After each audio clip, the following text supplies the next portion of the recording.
The game never stops, and neither do we. Welcome to the SDH Network. We're always around the corner from everywhere, and it's time for another Morning Espresso, brought to you by our friends at Oglethorpe University, Atlanta's premier undergraduate learning experience and soccer powerhouse.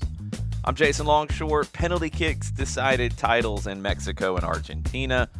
The pressure has shifted, at least for now, in Madrid. And across Europe, the title races just keep on tightening up. Let's get into it. Pour yourself a cup.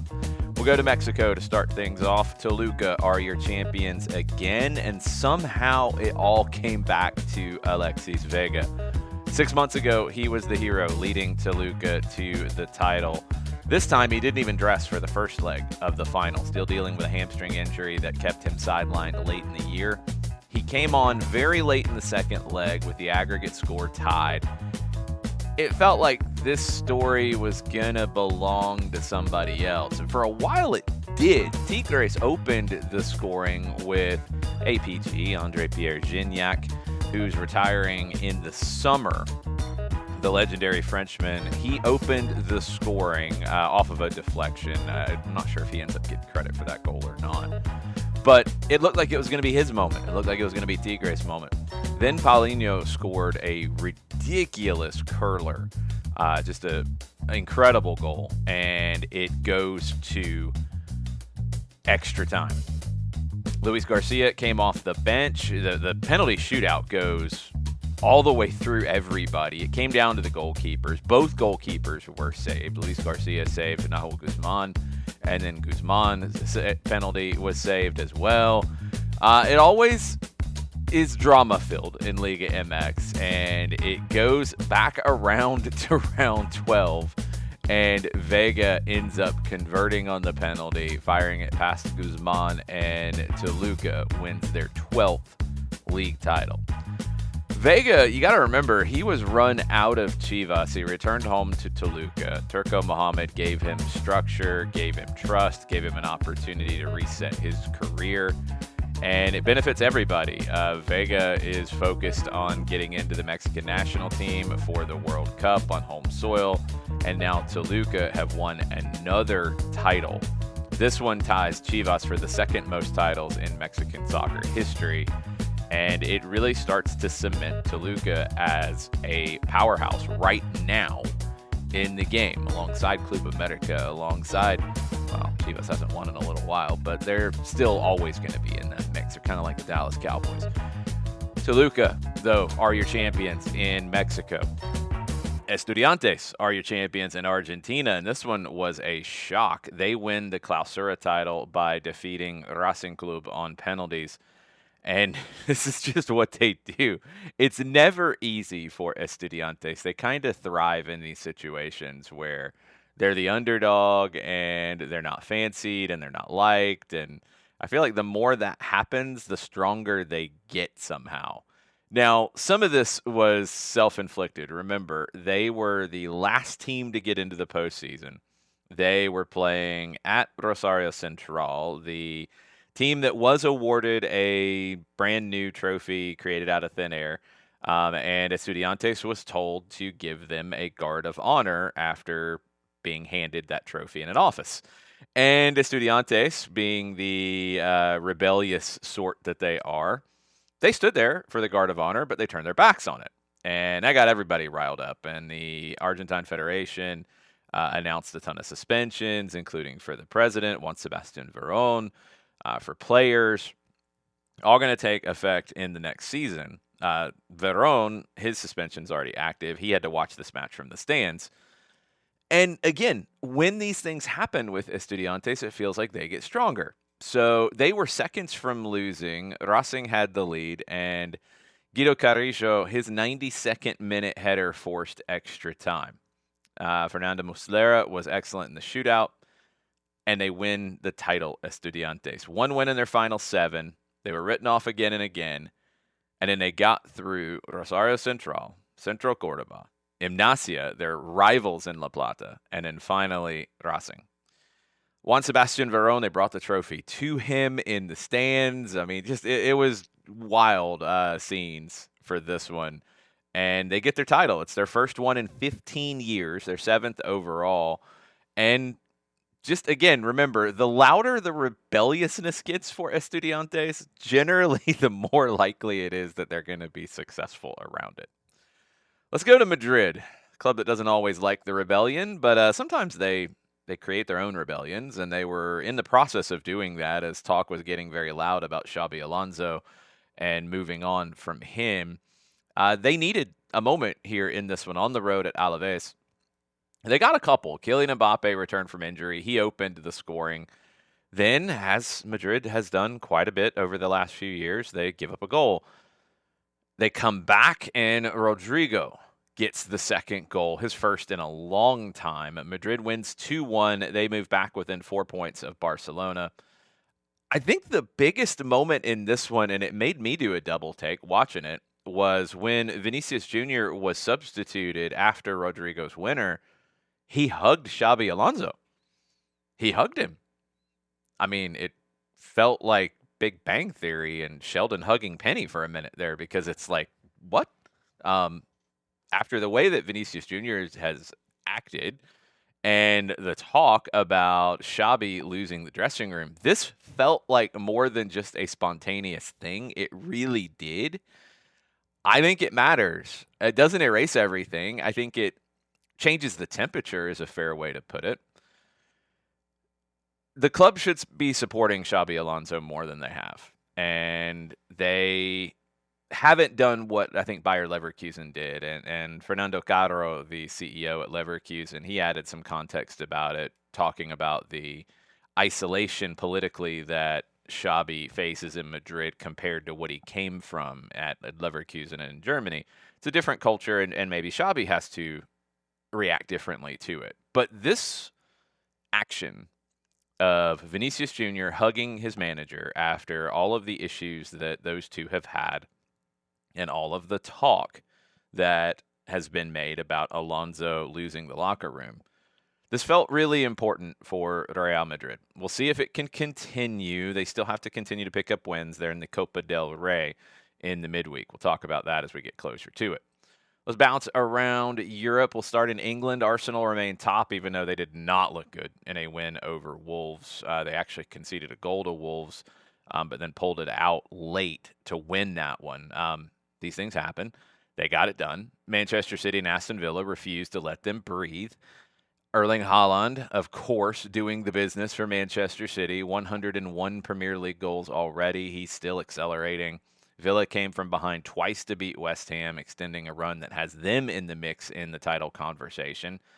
And then we go to Chelsea, where even wins bring a little bit of chaos. Enzo Maresca described the past 48 hours before his win over the weekend as his worst since joining the club.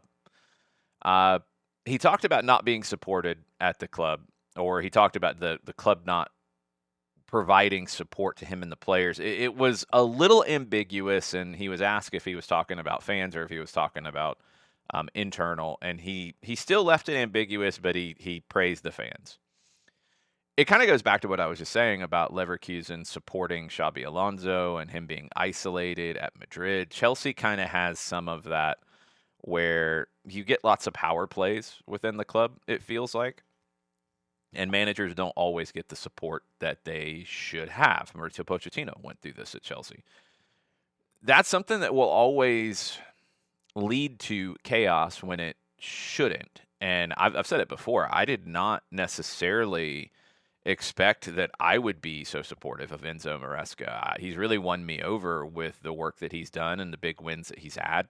He's won 2 trophies. I think he's one of the top up-and-coming managers in the world, and he absolutely should be supported at Chelsea. It shouldn't even be a question of this. And the fact that he's not feeling the support to the point that he would have these public comments is shocking and should not be the case. We'll see if maybe this is a little bit of a wake-up call.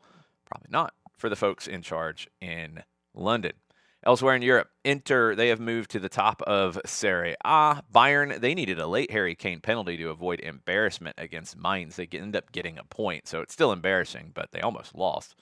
Lyon, they continue to lead Ligue 1, one of the season's best stories. They'll be the Christmas leaders in France. Nothing really settled across the continent. That's how we like it. Let's go to the College Cup. Tonight, you'll get a new NCAA men's soccer champion, Washington facing NC State. The Huskies have been to the final once before. NC State never has been. Record crowds in Cary, North Carolina. Kind of helps that Raleigh is just down the street. Wolfpack will be the home team in this one tonight. Really good games in the semifinals. Washington overpowered Furman to win the first semifinal. NC State was the better team by far against St. Louis, but just could not find the opener. St. Louis's goalkeeper was outstanding. Eventually, the Wolfpack found the opener, and they get through. Really cool to see these kind of crowds for college soccer. I've been really impressed with the College Cup. I've been really impressed as I get a chance to call games all over the state of Georgia, at times all over the Southeast. Just the growth in the college game on the whole. Seeing good crowds, seeing a good level of play, all of those things. I've really, really enjoyed seeing this happen. Let's get into the refill, some headlines from all around the world. Women's Super League, Manchester City, they are 6 points clear heading into the winter break, a big 6-1 win. Khadija Bunny Shaw scored 4 times to reach 100 goals for the club. Haaland with 100, Bunny Shaw with 100. She leads the Golden Boot race again in England. Juventus, the Agnelli family rejected a reported €1 billion cryptocurrency-backed buyout offer. So the Agnelli family will stay in control of Juve. They want the long-term stability. They want the tradition. We go to Arizona, Mesa, Arizona. There are plans for redeveloping the old Fiesta Mall that include a potential soccer stadium. There's no MLS bid currently active. We know that Phoenix's name came up as Vancouver has been in some issues with their stadium situation, although it looks like that has been, at least for now, resolved. I do think MLS will go to 32 teams. It just makes sense from a scheduling perspective and all of that, and I think there's enough people who want to buy in. So keep an eye on this one. Could possibly be something with Phoenix Rising, although I don't think their name is attached to it either. MLS Cup, the final drew more than 4.6 million viewers across platforms, record social engagement, a notably young streaming audience, which I think tells you a lot about where the future of things are going for MLS. I think all of this data underscores the league's evolving media strategy ahead of 2026. Streaming is taking over, and I think MLS is a league that will be at the forefront of that. It does have to be available to other folks in other ways as well, and that's the needle you're trying to thread if you're Major League Soccer. Chivas, they have signed Chicago Fire homegrown Brian Gutierrez, reported $5 million transfer deal. He also will possibly switch to representing the Mexican national team. Flamengo, they added the FIFA Challenger Cup to their trophy case. They've been racking up trophies as of late. They will play PSG in the Intercontinental Cup final on Wednesday. They'll be decided underdogs in that one. And we'll finish with Celtic. Always something with Celtic. They lose to St. Mirren in the Scottish League Cup final. All the voices are getting louder as pundits love nothing more than stoking some bad opinions. I don't know, like moving on from a manager who's been there for less than 2 weeks. Wilfred Nancy's had the most difficult opening run to a tenure in club history. In my opinion, this should be intensifying scrutiny on the board rather than on Nancy. The roster's limitations are being exposed, as Brendan Rodgers said. Speaking of Brendan Rodgers, he walked out with awful timing again on Celtic and created all of this. Now he's close to becoming the head coach at Al Qadsiya in Saudi Arabia, which doesn't tell you much about his ambitions to be a serious manager at this stage of his career, but I digress. The roster's not good enough at Celtic. You hire Wilfred Nancy to play the way that Wilfred Nancy has had teams play. If you hired him and expected him to do something different and didn't tell him that, one, I don't think he would have taken the job. Two, you should probably be clear on what you want. You probably should have talked to Martin O'Neill about staying on through the Cup final. That would have made sense, and you didn't. He came out yesterday and said that he was not asked. He also said he only had a 10 to 15-minute conversation with Wilfried Nancy, which if Martin O'Neill's such a great steward of the club, then he probably should have been a little more proactive here in trying to support the manager coming in. He did say nice things about people should be patient and understand the situation. But this has been handled so incredibly badly across the board, and it's created drama for Wilfried Nancy that should not be there. Martin O'Neill should have seen the team through the Cup final, maybe even into the end of the calendar year, and let Wilfried Nancy get settled, let him assess the roster, assess the club, and start to make plans for what he wants to do in the January window, which they're going to need to do some things. Just really poorly handled, and now you have another loss, so now you have all kinds of pressure, and it's just ugly. And it's a real shame for Wilfried Nancy, who, as I've said many times, is one of the best managers that MLS has had in a long, long time. His Columbus Crew teams were some of the best teams this league has ever seen. And when you have people who often have egg avatars, or sometimes actually put their names to it, and say things like he is naive tactically, you're telling on yourself. There are a lot of people who are taking the opportunity to take shots at MLS when this has nothing to do with MLS. It actually has to do with Celtic's board being as poorly run and poorly organized as it has been. It's a real shame that Wilfried Nancy is in it. I am rooting for him to get out of it for him, because I think he deserves better than he's getting right now. And some of the things that are being said about him are absolutely laughable, and some of them are coming from people who make good money in this business, and it's a real shame to see. That'll do it for this edition of the Morning Espresso. I'll be back on SDH AM this morning in about an hour from the time I'm recording this. We'll expand on some of the things here. I'm sure I'll probably rant a little bit more about Celtic and Wilfried Nancy, and who knows what else. We'll get into 905 on YouTube, on Twitch, on X, and you can join into the conversation there.